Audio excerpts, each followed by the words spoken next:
Hi, welcome to Yoga U Online.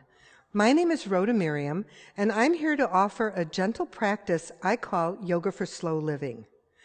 During this class entitled Flexible Spine, Strong Legs, we'll be exploring ways to stretch and move the spine, to stretch and strengthen the muscles and joints of the legs. Before we begin, Celia is here to help me demonstrate the importance of alignment and the supportive use of props for this practice. So we'll begin by using some blankets to support the body in table pose. This would be if you have issues with your knees, if you're not comfortable on a mat on the floor. You can always use a double mat, but sometimes a soft blanket helps pad the knees. Make sure that there's enough room on the blanket for you to fit your complete lower leg, not just the knees themselves. So Celia will be coming onto the mat.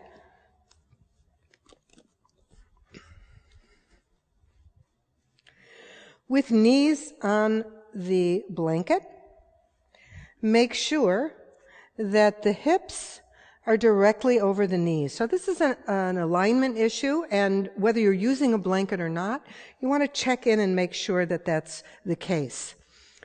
If the hips are further back than the knees, you can see how the arms begin to stretch. We want to have the hips over the knees, the natural curve to the spine, to the low spine, and make sure that the shoulders are directly above the wrists and hands. So you may need to pull them in a little bit or move them further away. Again, if the hands and arms are too close to the knees, you'll begin to find that you don't have this natural curve to the spine.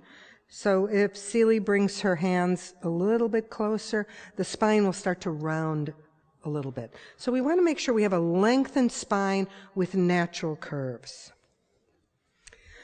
Sometimes people have issues with the ankle. So if you're one of these people who, when you're on your hands and knees like this, your ankles cramp up, or it's difficult to hold your legs in this position, sometimes another blanket or a gently rolled, even a towel, allows the ankles to have some support, and the tops of the toes can rest easily. Also, sometimes people get a lot of compression in the heel of the hand. We can release that, and I'll show you in a moment how we do a release. But for hands and knees position, you might want to give the palms of the hands a little bit of a lift, so that when the hands come down, and you can use the edge of you can roll up your mat for this, so that the base of the fingers is on the mat, and your hands, or the palms of your hands, are slightly lifted. It gives you a little bit of an angle, and then the weight comes more onto the base of the fingers. Let's move this back. Another way to place your hands, and you can do this either for your whole practice or maybe to relieve the wrist a little bit.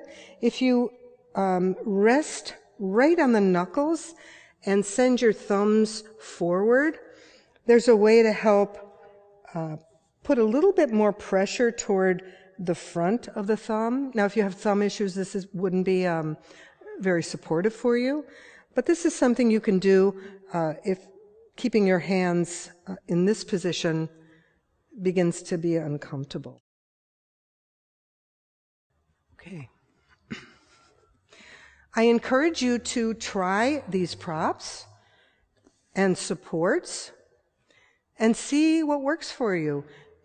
When you do this practice in an ongoing way, you might find, today my knees are bothering me, I need a little more support. Or my wrists are, I'm having trouble with my wrists. Maybe I'll put my hands a different way. Something else you'll be doing in this class is using blocks for something we call slanted table. So we'll just have Celia demonstrate that.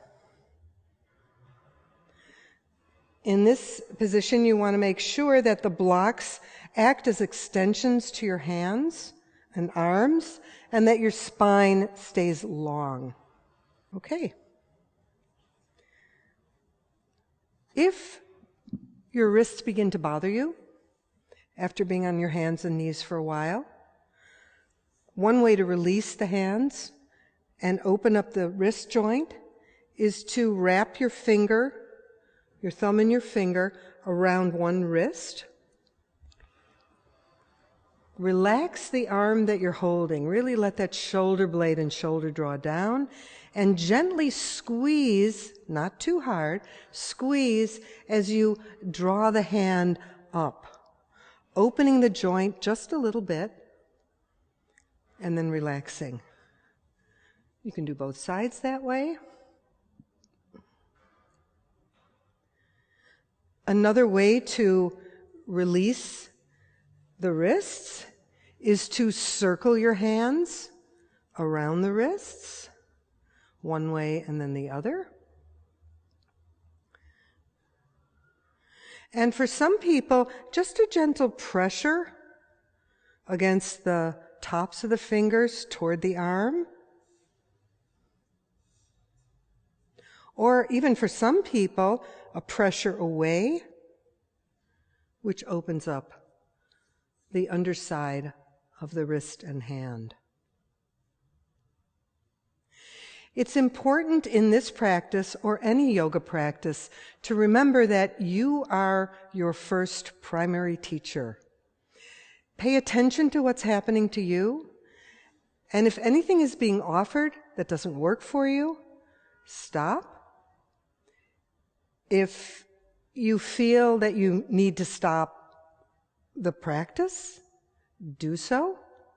And anytime you need to take a rest, try child's pose. We'll do a little demonstration of child's pose here. Separate your knees enough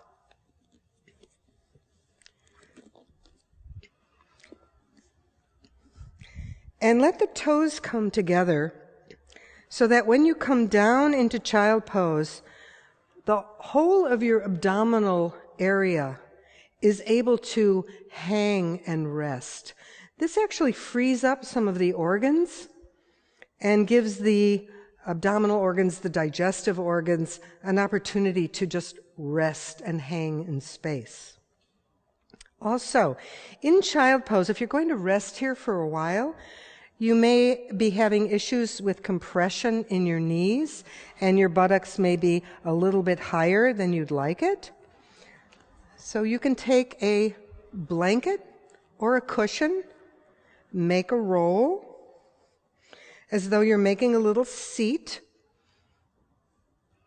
and then bring yourself back to rest in child pose. Also, for some of us in child pose, the head doesn't quite reach the floor, so you can use a block to rest your forehead, or another blanket to rest your forehead, or you can make a pillow with your hands or your arms and let your head rest on that. We're actually resting not in the center of the forehead, but closer to the hairline, so that we keep the neck long and extended. If you bring your head up and place your chin on your hands, you can see how that brings compression into the neck. So we want to make sure that the neck stays long.